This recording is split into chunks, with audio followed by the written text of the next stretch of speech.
Hey everyone, and welcome back to Redstone Revolution, the series where I'm trying to automate everything I can in Minecraft. In the last episode, we started our new world, found the site where we were going to build our base, terraformed the land to prep for building, and built an automatic cobblestone farm. In between episodes, I started designing our base in my creative building world. It's going to be our first layer of our base, and as you can see, we'll need a ton of cobblestone, andesite, and sandstone. And with the cobblestone farm built last session, we have 1/3 of our materials automated. Today we are going to work on automating andesite. Like we discussed in the last episode, we can craft andesite by combining diorite and cobblestone, and we can get diorite by combining cobble and quartz. And lastly, we can get quartz by trading gold with piglins. My plan for today is to create the gold farm. This will help me in two ways. Obviously, it'll make the gold we need for trading with the piglins, but it'll also serve as an XP farm to help us enchant and repair tools when we get mending. First though, I'm going to go mining for diamonds so we can get fully kitted out. Next up, I looked at the materials we needed to build the farm, and after taking a look, I do not want to do this without shulker boxes. Otherwise, this will take over 7 trips just to get everything into the nether. So I guess we're going to have to go to the end, because I am not doing that. This whole process did not go well for me. After finding another fortress, I went to a blaze spawner to farm blaze rods to craft Eyes of Ender. During that, I thought, hey, let me clear out this area around the spawner and box it in so they can't fly away, and, it'll be easier for me to farm. I died 6 times in this process. The first time I died was because I was holding shift on the edge of a block right when a blaze spawned next to me and hit me off into the lava sea below. I was able to get out of the lava and dig my way into the base of the nether tower, but I burned to death inside and I knew some of my gear had fallen into the lava.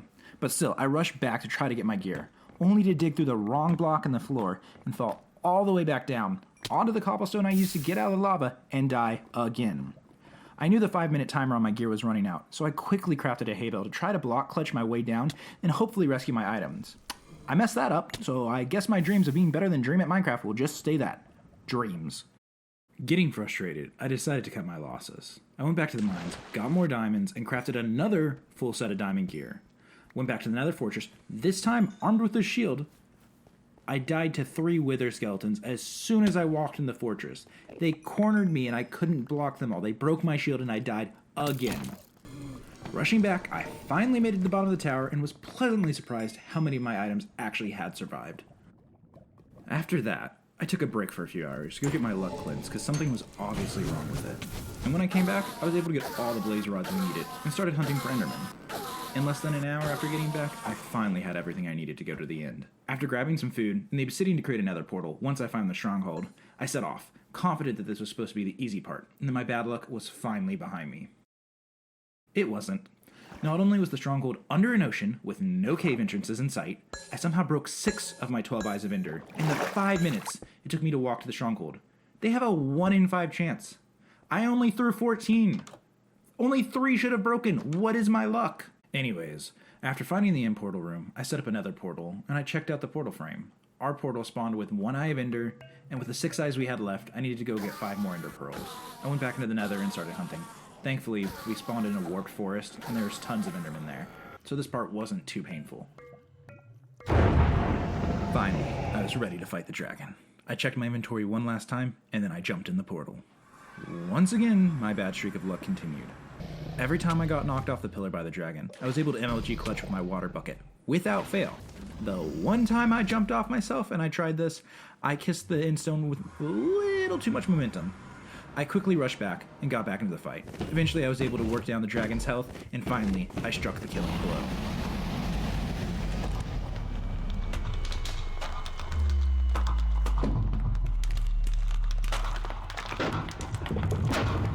I grabbed all the XP, hopped into the portal back home, and went about enchanting my gear. Once I got that sorted out, I headed back in and started searching for an end city. It didn't take me long to find one, and I quickly finished off every shulker I could find. I won't bore you with the details, but I found several more end cities, cleared them out, and eventually found an elytra. Now that we have our logistics issue solved, we can finally start on building the gold farm. Once again, we're going to be using one of the farms by Shulkercraft. However, this time, we will be making a couple tweaks of our own. If you want to check out their original video, the link is in the description. Here's a list of everything we need to build the farm. So, let's get to gathering. I started off with the magma blocks, and although I needed almost 3.5 shulker boxes of them, they really weren't that hard to gather. I took our brand new efficiency 4 pickaxe to the nether, and just walked around the edge of the lava seas, mining up every patch of magma I could find. It only took me about an hour to gather all the blocks we needed, and wrapping this up, I was feeling confident that this would be done in less than a day, and I would be able to get this video finished early. Oh boy was I wrong. Next, I started on the glass, and although I needed fewer total blocks, this took longer than the magma. That's because I needed to find a desert, and the closest desert to me was miles away, so I took the time to set up a pathway to it in the nether. And even then, it's still almost 1,000 blocks away in the nether. So, once I got there, I gathered up all the sand we needed, grabbed a few bone blocks on my way back, and got to smelting up the glass. This took about 3 hours, and most of it was building the bridge in the nether to get there. With our bulk needs figured out, I started going straight down the list of materials, crafting everything we needed. This was going to be super quick, and my confidence continued to grow until I got to the last 3 items. 4 hopper minecarts, 96 minecarts, and 4 name tags. To craft all of these items, we need over 500 iron ingots. I had 2. Thankfully, Mojang added the Stony Peaks biome. With iron ore now being more common the higher up you go, and the Stony Peaks having a bunch of exposed stone, I was able to mine 5 stacks of iron ore in about 10 minutes. I grabbed some coal as well, and then headed back home to use my Fortune 3 pickaxe to get as much ore as possible. Now with the iron ore sorted out and smelting back home, I just needed to get the name tags, and I already had one, so I thought this shouldn't be too bad. It took me almost 4 hours to get 3 name tags. I started by browsing the Minecraft wiki, and I decided the best way to get the name tags was to use a librarian villager that had been leveled all the way up to master. First, I had to find a village, and of course the nearest village to my base was abandoned, so I had to look farther away. I did remember there was a village near my mining desert, so I grabbed a fletching table and a lectern and headed into the nether. Once I got to the village, I found 2 villagers and made one a fletcher, who would give me emeralds for sticks, and the other a librarian, who would trade paper for emeralds. I also got super lucky here, and he ended up also offering mending books, so I locked that trade in and got to work leveling him up. My next 3 hours were spent planting bamboo and sugarcane, waiting till they grew, crafting sticks and paper, and then trading with my villagers to level them up. And after slowly losing my mind, I realized the librarian had unlocked a book for emeralds trade on his first level up. Realizing this could have been a much shorter process, I hopped on over to the stronghold, found a library, gathered almost 10 stacks of books, came back to the village, leveled the librarian up to master, and bought the 3 name tags we needed. Finally, we can start the farm. The first thing we need to do is get on the nether roof. This is actually a lot easier than you might think. The big thing is make sure you bring the stuff to build a nether portal once you get up there, otherwise you'll be stuck forever. All you actually need to get through the bedrock is some ladders and an ender pearl. Dig up until you reach bedrock, and then using the F3 menu, mine around until you find a bedrock block whose Y level is 127. Once you find that block, build a ladder up to it, push up against the block, holding forward, and then throw an ender pearl straight up. If you did everything right, you should now be in the bedrock block, and jumping will put you up on top of the nether. Now, important, before you move, make sure to mark the block you are standing on. This is where the bedrock is 1 block thick, so it's the easiest to break. And after building another portal, so you can leave and come back, it's time to break the bedrock. Building this weird combination of obsidian, TNT, and pistons, if you can place a piston at just the right time, it'll remove the bedrock under the piston. It took me a couple tries, but after breaking through, it's finally time to start building the farm. Once again, I'm not going to give you a block-by-block tutorial on how to build the farm. If you want that, go check out the guys over at Shulkercraft's videos. As always, they do an amazing job. I will explain how the farm works though, and the tweaks we will be making to it.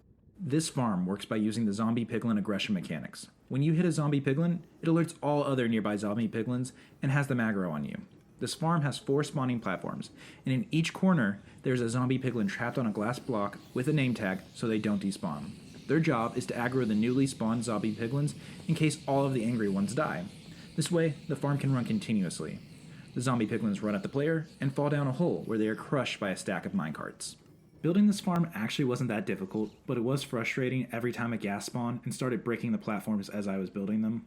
The first tweak we are making to the farm is to replace the blocks of the spawning platforms with magma blocks. This is to prevent regular piglins from spawning. The guys at Shulkercraft didn't do this because they released their video before the nether update that added regular piglins to the game actually came out. The second change we're going to make is to the storage system. Instead of just piping the drops straight into chests, we're going to make an item filter that gets rid of the drops we don't want and then crafts the gold nuggets and gold ingots into gold blocks using the auto crafter. Let's hop on over to my redstone testing world so we can design this sorter and crafter. First, let's talk about the design requirements for this redstone contraption.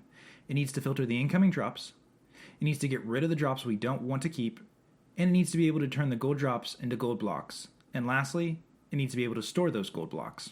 When aggroed at a player, zombie piglin have 4 drops: rotten flesh, gold nuggets, gold ingots, and gold swords.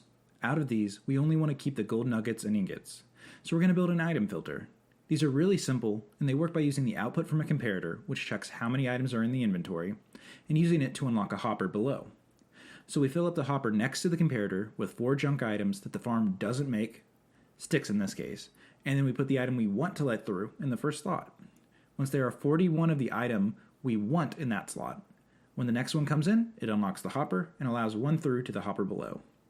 Any items that are not in the filter have no slots available, so they just pass on to the next hopper. So now that we have the drop separated into things we want and don't want, we need to get rid of the items we don't need. To do that, we're going to use a dropper to throw the items we don't need into lava. Once again, using a comparator, we're going to see when an item is in the dropper and use that signal to trigger the dropper and also turn the comparator off so it can fire over and over again if there's more than one item in the dropper. Now we have 2 of our 4 design requirements covered. Next up, we need to turn the gold drops into gold blocks. This is actually pretty easy. All we need to do is put the items from the filters into the crafters, and again, using a comparator to detect the number of items inside. Whenever we see 9 items, we need to power the crafter so it'll make the recipe. To do this, we just need the redstone dust between the comparator and the block on top of the crafter to be 9 blocks long. Lastly, we just need to store the gold blocks. So to do this, we'll just have the crafter output the gold blocks into a hopper stack that feeds directly into a bunch of chests. Now that we have everything designed, let's head back to the survivor world and get this built underneath the gold farm.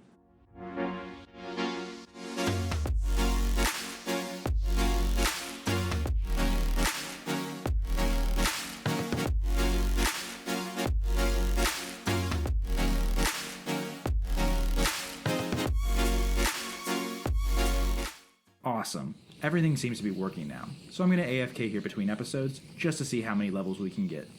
This took way longer than I expected, but we finally have the gold farm done. Next episode, we're going to build a piglin bartering farm, and maybe even the diorite and andesite auto crafters. Soon, we may even start on the base. If you liked the video, please leave a like. If you have any farms or ideas you want to see, please leave a comment, and don't forget to subscribe. Thanks for making it all the way to the end of the video. Goodbye!